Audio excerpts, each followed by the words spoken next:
Ako po si Dan Golondrina. Ako naman si Ryan para sa inyong News Today! Para sa nagbabagang balita, dumating na ang ating pinakahihintay ng lahat.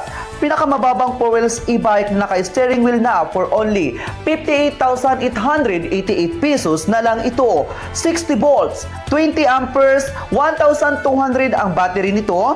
Steering wheel na, may pre-over cargo, spare tire, radio, Bluetooth speaker, seat belt, time, mini pad, and trapal. Ryan? Sa balitang harap buhay naman, pinagkakaguluhan ngayon ang e-cargo Apollo ng Sahara.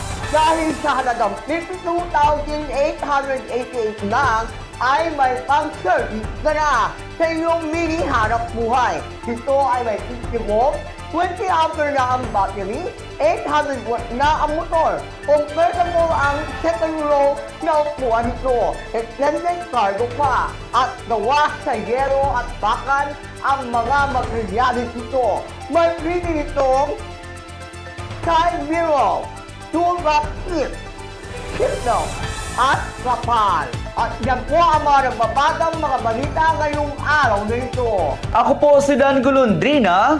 At ako naman si Ryan para sa News Today!